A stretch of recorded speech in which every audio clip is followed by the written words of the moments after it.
S Gujral, MD of Syrma SGS, to talk about one, the quarter gone by, two, also talk about the last, let's say, the transition that has happened in the business, as we call it, for the last, let's say, maybe 4 or 6 quarters, if you will, and the outlook ahead. Mr. Gujral, great having you. Thank you for taking the time out. This is Neeraj here. Good morning. I think the verdict that has come in is that despite the fall in revenues, the numbers are largely in line.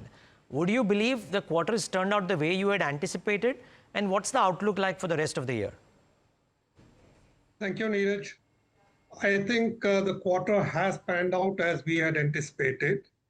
Post Q1 of last year, we had recalibrated our strategy to focus on the high margin vertical areas. And then consistently over the last 3 quarters and including Q1 of this year, that strategy has paid out. We do look at quarter-on-quarter numbers, and which Puneet just shared. But to us, it's the global picture, long-term picture, which is more important. And what do we see over there? We see that over the last 2 years, our revenues have grown by 25%, our EBITDA has grown by 50%, PBT by 27%, and PAT by 32%. So on all the key vitals of the company, I think the re-strategizing of the marketing thing has paid off, and we are now well positioned to encash on this going forward. When I say encash on this, is sustaining and increasing the margins further, and also now growing my other high margin verticals, which, as a reference point, my automotive last year was 16% of my revenue. This quarter, it is 24%. So it's almost like a 50% increase in the growth of my automotive sector. My industrial has gone up from 19% of my revenue to 30% of my revenue. And consumer, which was a very conscious effort of the company, has come down as planned from 53-54% to 34%. Healthcare has gone up from 5 to 7, and we expect in the later half of the year this to contribute more. IT and railways is broadly at the same level. We expect this particular IT vertical to grow later part of the year. Okay, well noted. The question that comes to mind, sir, is that when do you reckon that this course correction that you've done, for example, helps you in the way you want to direct your business, which is a higher margin than what traditionally used to happen, etc., but it's coming at the cost of revenue? When does this base effect nullify, and when do you get back to revenue growth ways, if you will? I think in the coming quarters, we'll see a reversal of that trend.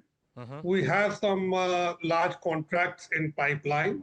We have moved to some of the very big, large box build products, which would start in the later part of this financial year, which is the second half. So we are very confident that we would be able to sustain and maintain the guidance of the revenue growth, which is 30% plus in the coming year. So we are on track for that with a higher EBITDA margin, which we now believe should be about 8.5% to 9% for the year. Okay, just clarifying, Mr. Gujral. So when we talk about, and I believe the expectations of the guidance was about 30 to 35% revenue growth for FY26. You've come off 18% if I'm not wrong, right? 18% in Q1, which makes the ask for the next 3 quarters to be significantly higher, northwards of 40%, if you will. You reckon that is possible? Yeah. Typically, if we see historically, Q1 typically accounts for about 20% of my revenue and margins. Maybe if the consumer is more, the revenue would be more.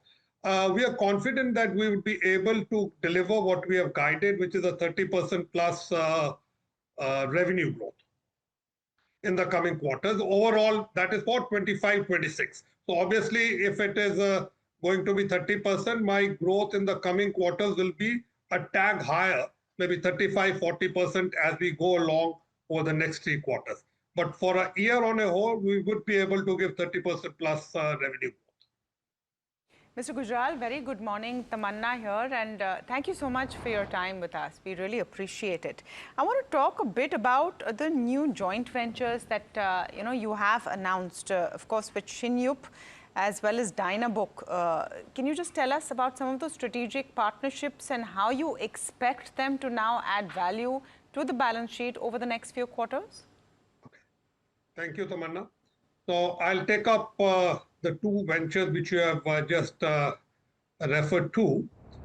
Dynabook, it's a Toshiba Group company, and we have tied up with them for making the laptops.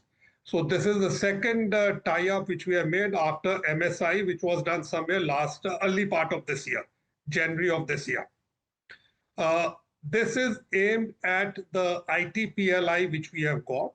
So we are starting off with assembly of laptops with the objective of going into the backward integration of making the motherboards and other piece parts of laptops. So I think it's a marathon. It's not a short-term venture. And the real value of these two tie-ups will only pan out in the coming years.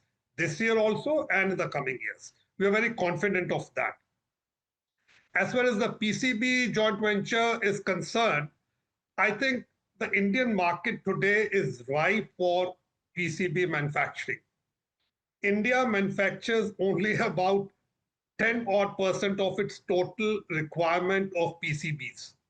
And the requirements are estimated about $5 billion, $4.5 billion. So if we take 40,000 crores of market, we only manufacture 4,000 crores of PCBs in India, and rest is all imported. And out of these 4,000 also, a third is manufactured by one company, another 40% by 8-9 companies, and then 30% by large unorganized sector. So we are very confident that the Indian PCB market is ripe to accept an organized, technologically advanced, comparable to the best in the world, PCB manufacturing company. And it also fulfills the Government of India plan of making India as an electronics hub. The positive factor is there's a PLI scheme. We have already applied for it. It would be, I think, evaluated in the coming weeks or month. And the state governments are also giving very good incentives related to investment and employment. So on an overall basis, I think it's a win-win situation for a new PCB entrant, especially if he has a strong technology tie-up. This PLI scheme, what would be the size of allocation that you would possibly be looking at? See, the PLI scheme is approximately 5% of the revenue. So whatever revenues we do over 5 or 6 years, we get a 5% PLI benefit. PCB industry is typically 1.5 is to 1 the capex. So we believe we would be able to get a good amount of PLI revenue. On the top of it, what is more interesting is the incentives being provided by the state governments, and they are competing with each other, which sort of reduces my capex cost by almost 50%. 40 to 60% is, I think, lowest could be 40, the highest could be 60. That's the sort of incentives which the state governments are giving, whether it's related to land, capex incentive on equipment, GST waiver, and all those things. So as a whole package, I think it's a very attractive thing for a company to enter into. And if we have a world-class manufacturing facility, it opens up export markets, because in our discussions with various customers, when we say we are into the EMS, the first question is, where do you source your PCB from?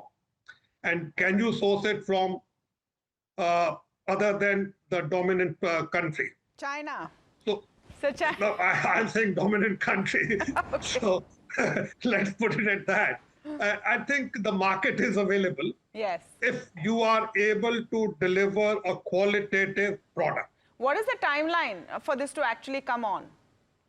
I think the aggressive timeline would be somewhere in third quarter of next year, Oh. but could be towards the fourth quarter of next year. Okay, that's soon. And this Yeah. entire, I mean, is there a number assigned to the entirety of the PLI benefit and the state government benefits?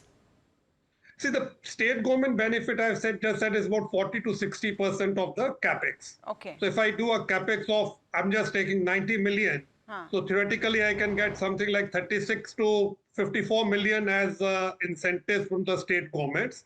It will not be a bullet payment. It will be staggered over the period of the life of the project, 4 to 5 years, 6 years. So my payments will start flowing in after the second year on an annualized basis. The PLI revenue we expect approximately on a 6-year basis to give us approximately 300 crore rupees of revenue minimum. And then it all depends on how the revenue takes off.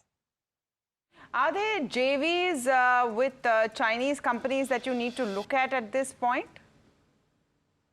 Not for the PCB. PCB we are already tied up with Shinhyup.